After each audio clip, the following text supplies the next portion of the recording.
the energy of the day, of the weekend, of all the beings that are around us as we do our work here. And we say yes to them and we give thanks. So take a breath into that place inside of us that connects with the outside, with the unseen ones, with the energies of the planet. In co-creation with the divine, with the love of Spirit for us, the work that we do, what we've taken on in this life, the honor of a human life, and the love that is given with us to continue on this journey.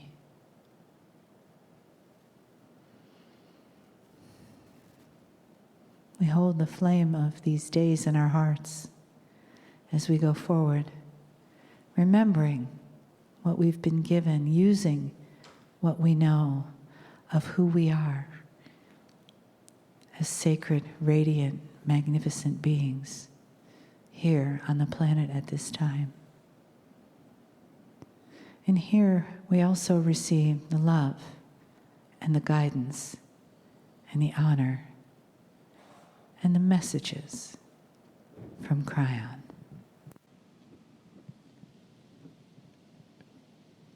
Greetings, dear ones. I am Kryon of Magnetic Service.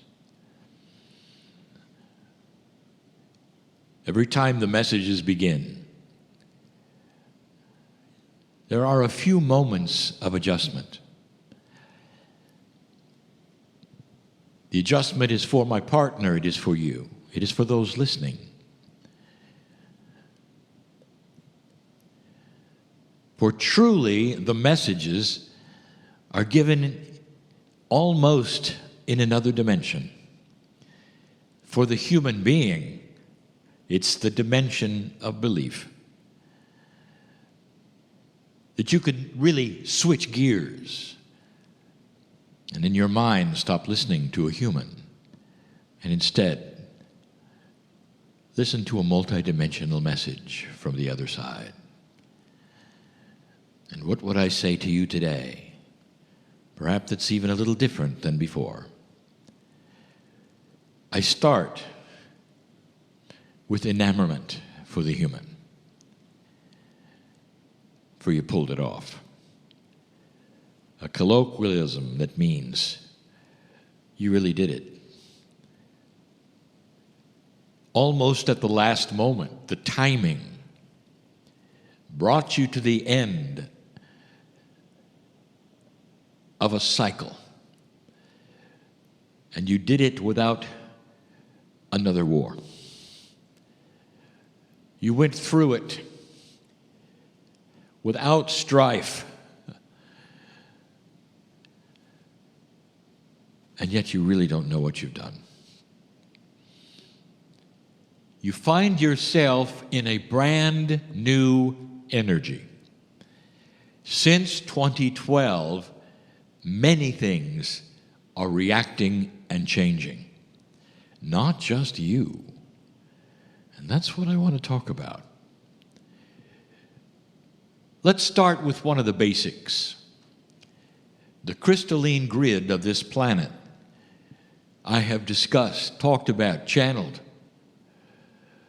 I have told you that it is a remembering grid. I told you that it is one that is active and activated by the emotions and the compassions of human beings. I told you it is a fast-track grid. That is to say, if it changes, then those humans who are placed upon it will feel that change. And up to now, it has had only that which has been negative. Really? Because that is what human nature responds to. If you don't believe me, watch your news. It seems to be what human beings are most attracted to and interested to. The horror, the negativity, the drama. And that is human nature, and that is changing. And so that grid would then respond to that which you respond to. And that's why it is what it is until now. What happens to the crystalline grid of this planet in the new energy? Well, I think I gave you a hint before.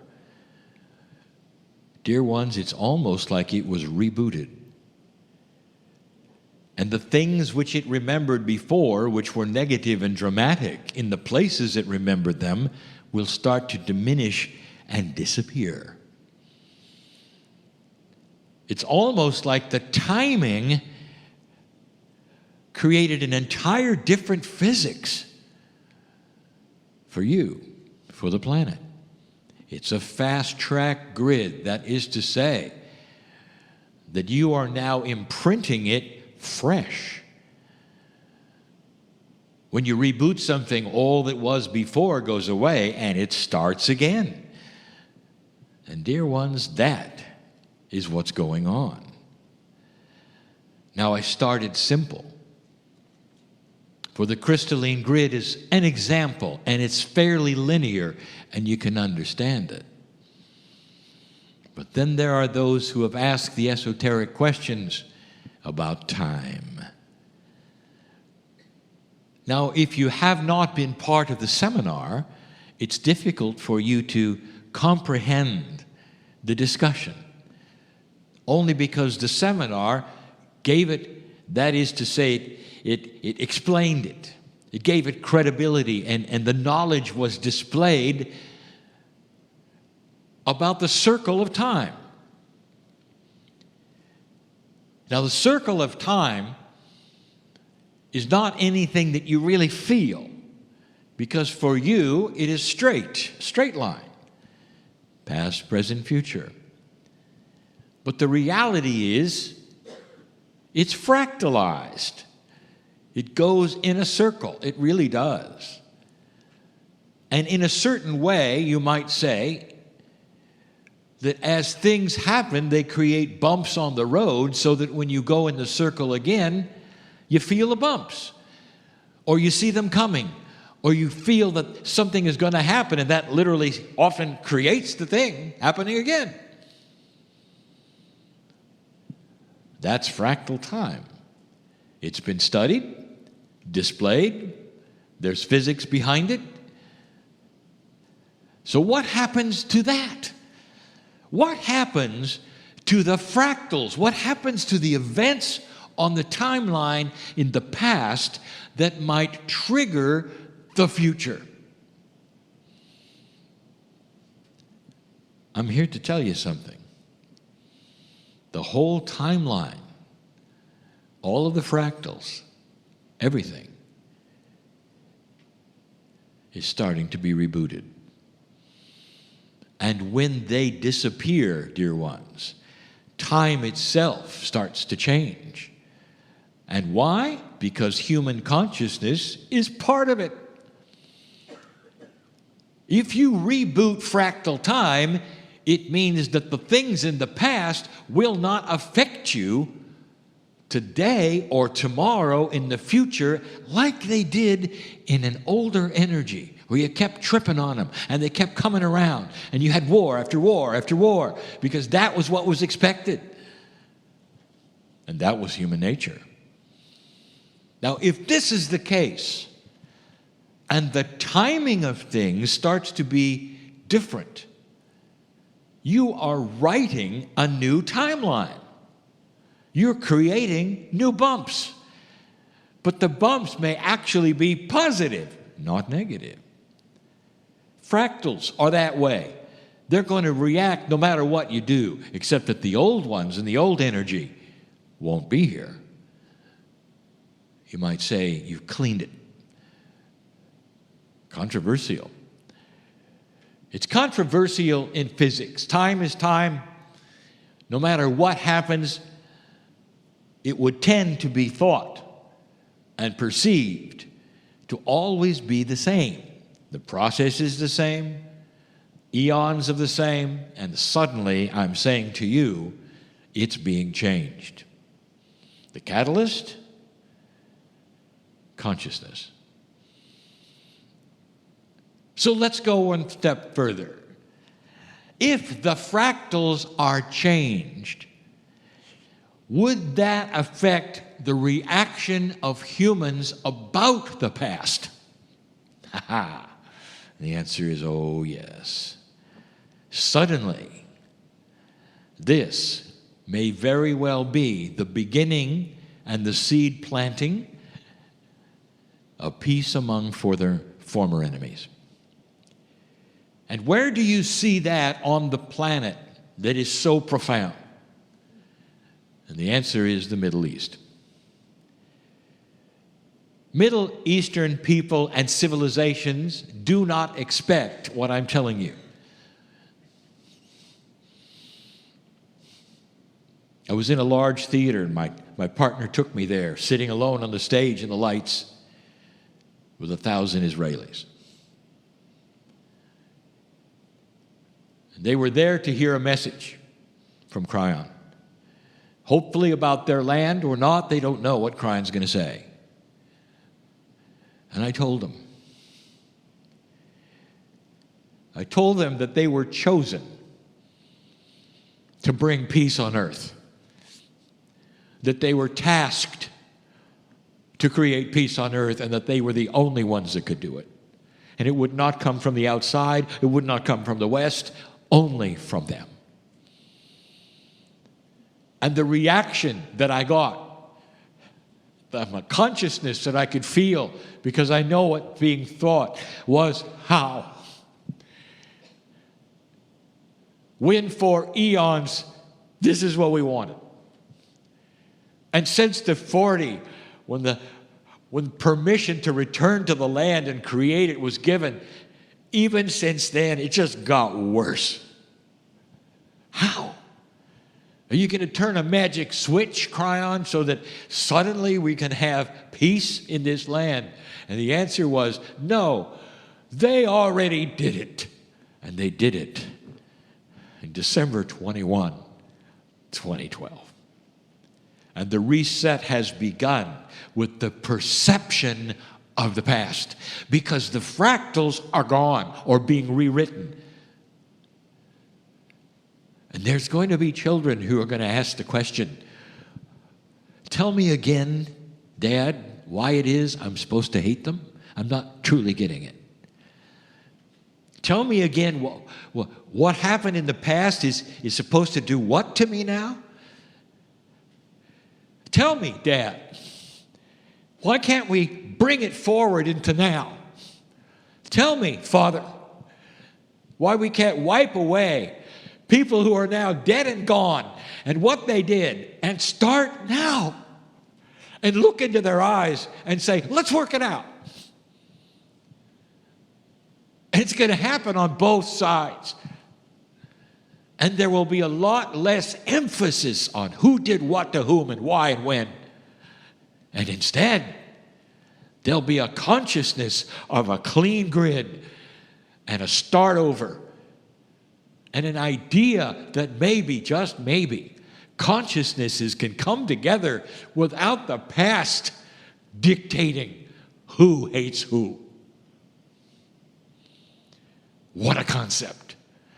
This is the catalyst for peace in the Middle East.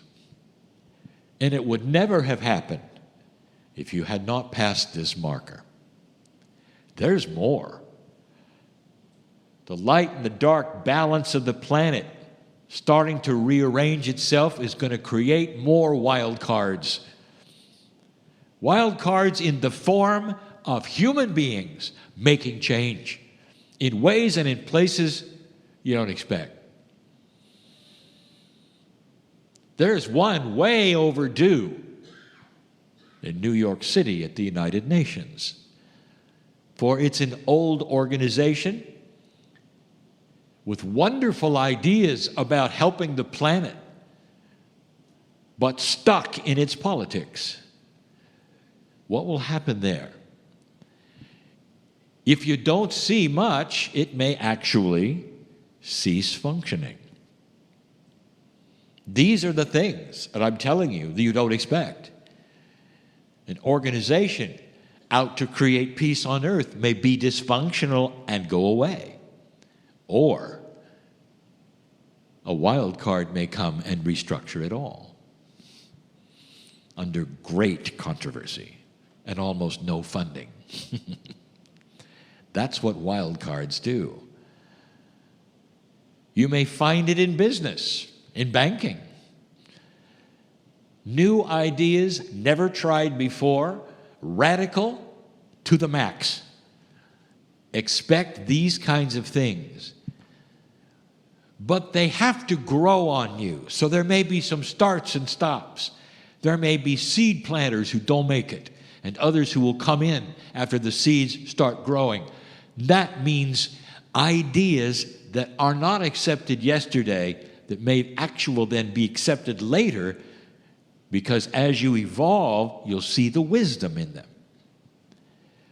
This is all part of the growth process through time. This is where you are. You're at the beginning of the growth process. And all this with a new grid, with very, very few fractals to undo, with a clean slate, and a time that has, are you ready? No prophecy at all written about it. Zero. There are no elders anywhere or channelers anywhere at the moment giving you good, solid prophecy about what's next. Because you went through the tunnel of the old energy, the old prophecies. If you don't know what I'm talking about, go read them.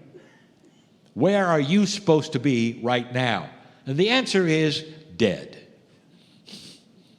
Where is the earth supposed to be right now? And the answer is radioactive. No one lives here anymore. Goodbye to the planet. The whole idea of a post-apocalyptic earth is fantasy. You don't live here when there's that much radiation. It affects everything in the air and the oceans. The very dust that would have been kicked up by 1,000 nuclear explosions would be circling the planet right now and block the sun. Dark, life gone. That is the apocalypse that never took place. And instead, you stand here with your kids and a new planet with hope. You wonder why I'm enamored with all of you. But you don't know it, really, not yet. In a generation or two, somebody will raise their hand and say, I couldn't help but notice. We're different. This is how long it takes, especially to rewrite the old consciousness of expected doom. 2 generations may have to go by before someone raises their hand and say, look, the sun's coming out. It's different. Humans sometimes are a bit stubborn. But now you have a new road to walk on. Some of the very essence of metaphysics is changing. Processes, procedures, how you meditate, how you pray, what it feels like, how long it takes. Expect these things to move, because now you're sitting in a fresh, new energy. I'll tell you this, it isn't fresh enough. Because as the earth refreshes itself, even through the weather changes, as I said last week, consciousness has yet to escape the expectation of doom. That's what's next. So you want to know what your task is at the moment, dear old soul, is to encourage those around you. When you hear them talk about the fact that they cannot get ahead, or that things are horrible on the planet, or what the news said last night, in a very loving, positive way, timed correctly, you can say, I'm really not on board with that. I feel we have a positive time ahead. Things are different. Can't you feel it? Can't you see it? I think we've got a bright future. We've got to be patient with it. And that is seed planting. And they may laugh in your face. But the planting of the seed that you have done has a compassionate overview that sticks in their consciousness. It's attractive. They may come back to you and say, why do you feel that way? I remember what you said. I just don't know why you feel that way. Then you can tell them a little more about the precession of the equinoxes, perhaps what the ancients said, a little bit more about the history of the planet that is seemingly unknown in the West. Ask them to do some research, get them going, plant the seeds. Young people will come to you sometimes confused at what their parents have told them about the future. You may be the only one that may say to a young person, it's a lot brighter than they know. They're still kind of in the shadow. I'm sitting in front of 1,000 Israelis on stage alone with my partner.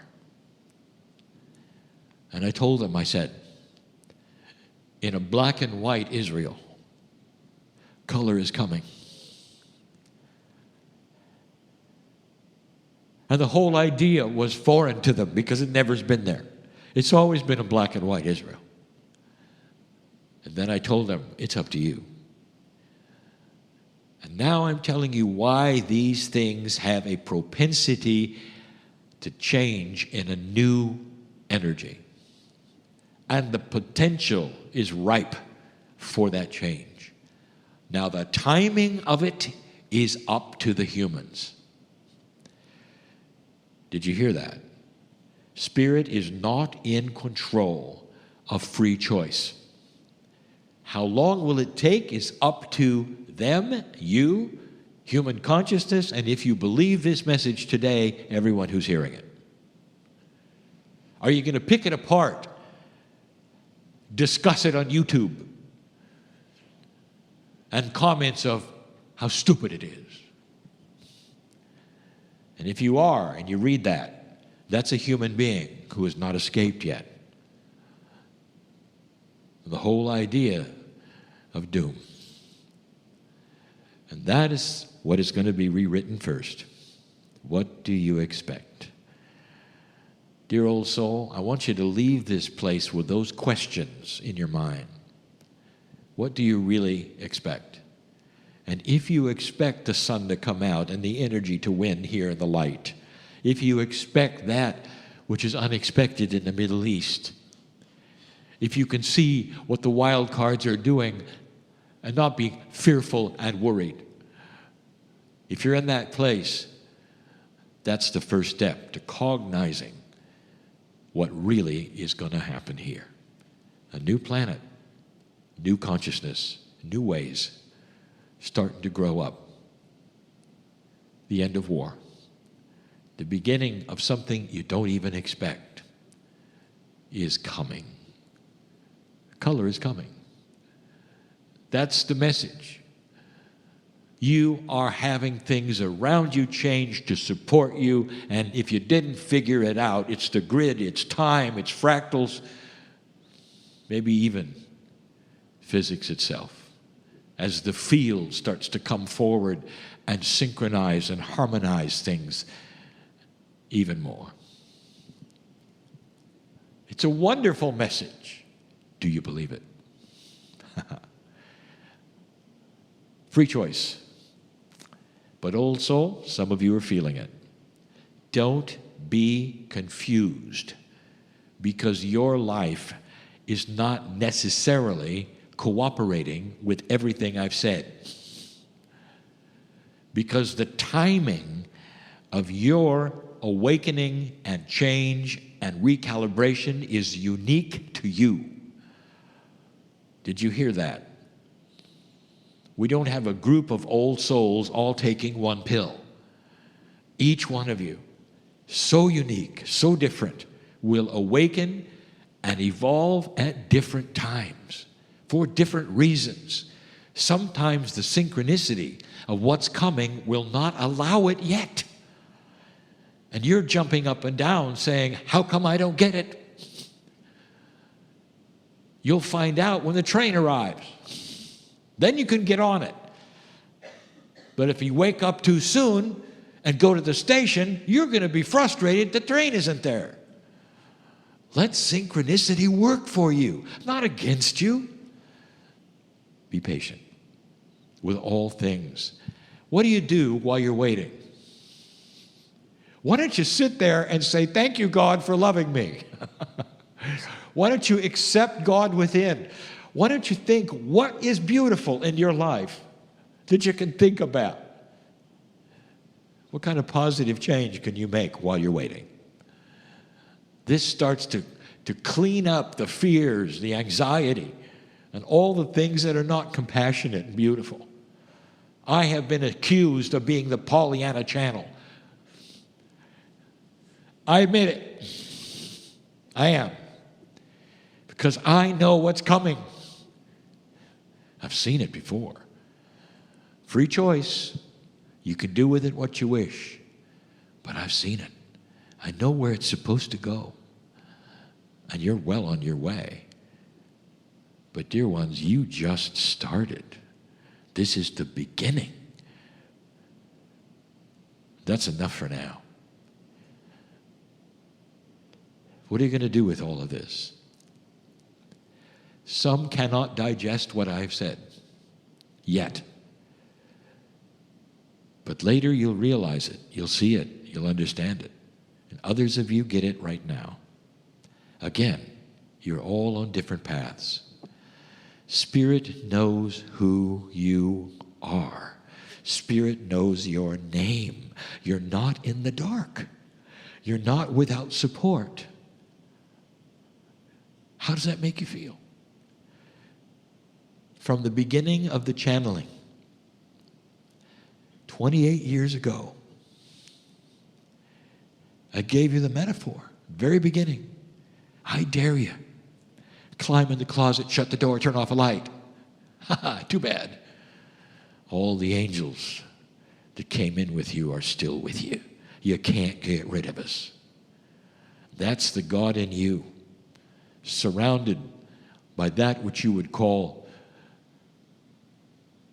the magnificence of the other side of the veil, the higher self, the innate that you carry around, pretending you're alone. But free choice may keep you alone if you want to be. I am Kryon, in love with humanity. And so it is.